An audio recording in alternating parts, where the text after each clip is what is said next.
Să m-am găsit la un episod pe barba mea. Dragilor, astăzi filmăm un nou episod de Minecraft. Mi-a schimbat skin-ul, avem un nou skin, de fapt nu un nou skin, mi-am pus un nou skin, îmbrăcat în costum de, stați așa, de creeper, mi se pare. Cred că da, stați că o să întorc, că nu văd absolut nimic. Așa, și folosim un nou mod.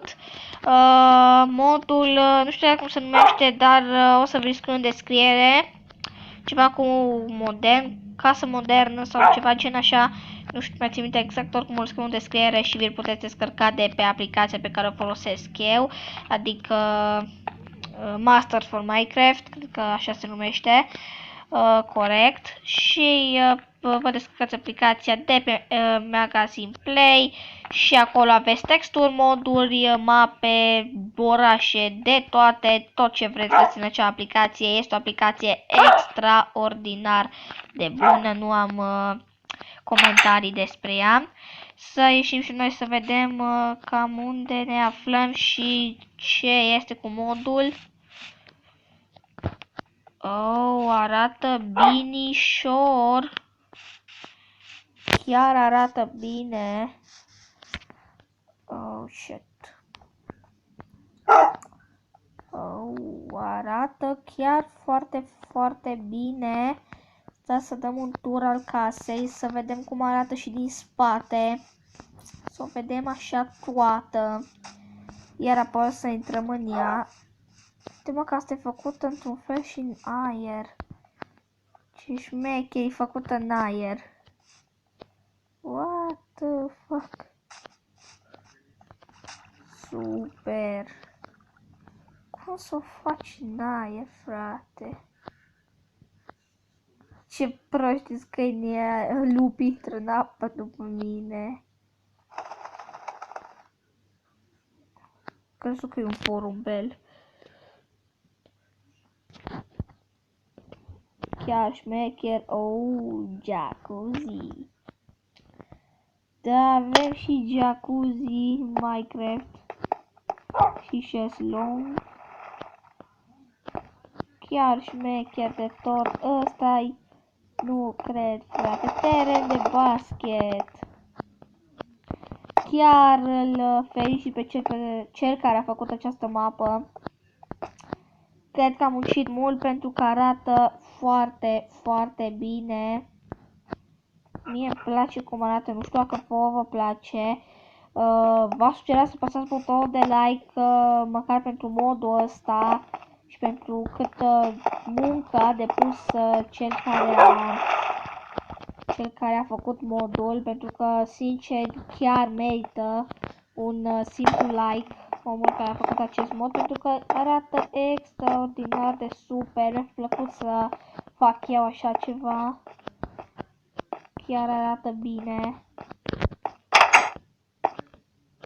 Ce șmecher, ce avem așa.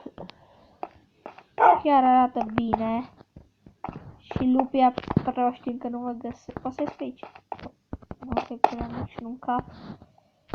Nu o să spar nimic pe aici ca să ies, pentru că nu vreau să stric deloc acest mod. Vreau să rămână intact.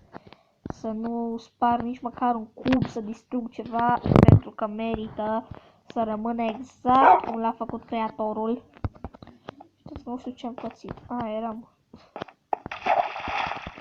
Stai să sărim frumos gardul. Aici ce avem? Alba au murit. Aici avem. Uite câinii, mă. What? Numai unul. Nu cred că a murit. Da, arată chiar mișto. Cred că aici avem grădina și terenul de basket și aici un fel de grădină cu copaci, tufișuri, chestii. Chiar arată bine și uitați și pe jos. Unele zone cu iarbă și cu bucăți de ciment. Chiar arată chiar bine și sunetul ăsta.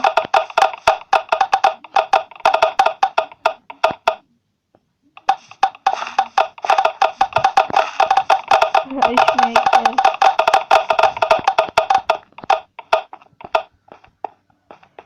Deci chiar v-aș sugera să încercați acest mod. O să vă scriu exact totul în descriere, numele și ce trebuie să faceți ca să îl aveți. Și am ajuns și în față. O să-mi las câinele și... Au apărut doi. Să las aici, să nu vină după mine în casă.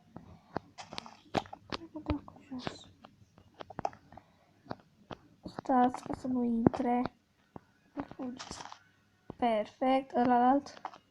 Vină încoa.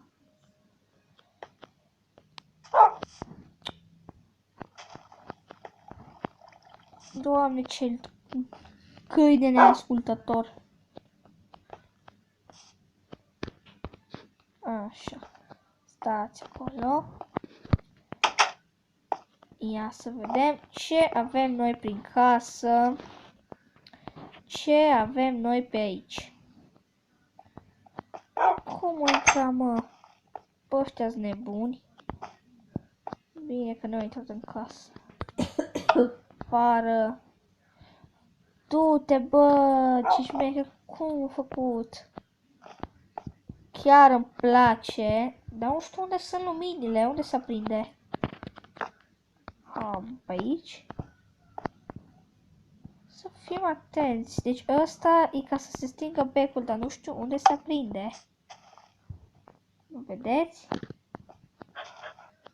Unde mă se becul? Cum? Deci ăsta n-are bec, dar totuși luminează. Super tare lucrat, n-am ce zice. Este un mod chiar foarte, foarte bun. Puțin greșit în unele părți, la tablou aici văd pic am greșit pus, dar nu-i cu asta pro. What the fuck, ce mă...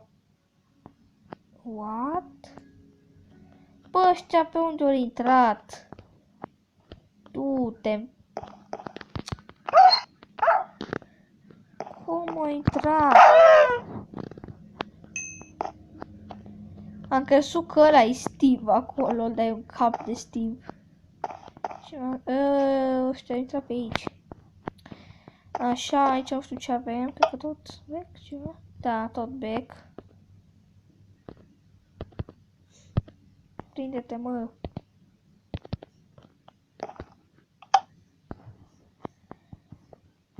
Super fain, aici nu știu ce avem. Ia să vedem. Nu știu, în fine. Pe aici avem, ce șmecher, frate, masa cu scaune făcute din scări și uși. Chiar arată bine pe aici. Pe aici un fel de recepție, banal. Du-te, bă!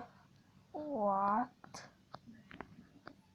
Cum, frate? Chiar nu știu cum a făcut așa de bine becurile și astea. Uitați ce bine arată și tot se stinge. Se aprind și tablourile și pe aceea cumva de desubt.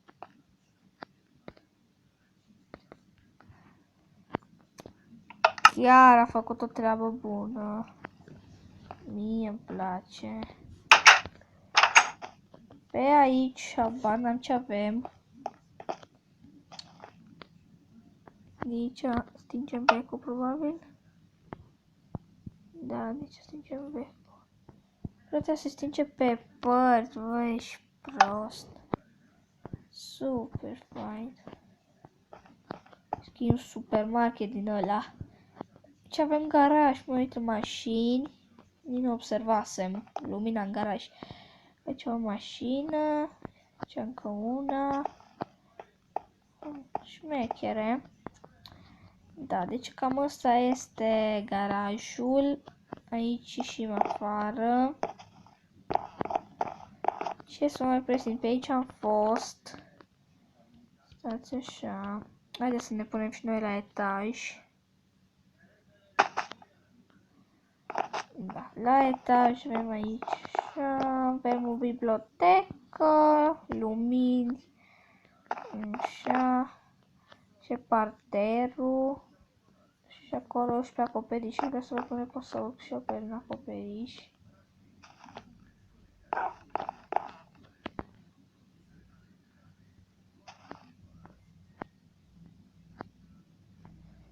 auzi că vine iară câinele după mine.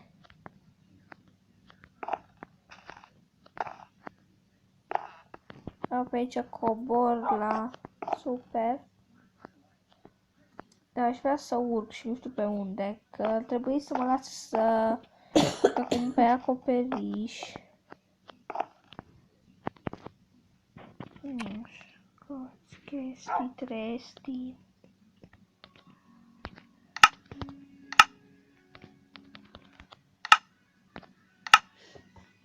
Am făcut o sabie brăjită. Super. Acum să vedem pe câine dacă mai vine. Scară? A, nu e scară. Vreau o bucățică mică de scară.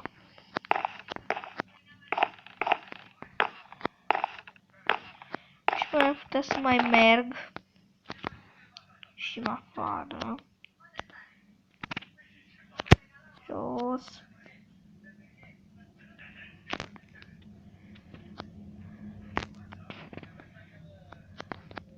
Ce mă curge apă din acoperiș. Ce tare, frate, aici. Arată chiar super cum curge apa. Chiar șmecher tot. Fel de fântână. Da. Bun, dragilor, cred că o să închei și un episodul aici. Nu uitați dacă vă place modul să apăsați butonul de like și o să vă mai aștept cu alte moduri în episodul următor de Minecraft. O să vă scriu modul în descriere, cum se numește și cum să-l puteți descărca și voi. Apăsați butonul de like, abonați-vă și noi ne vom vedea data viitoare cu un nou episod. Pa, pa!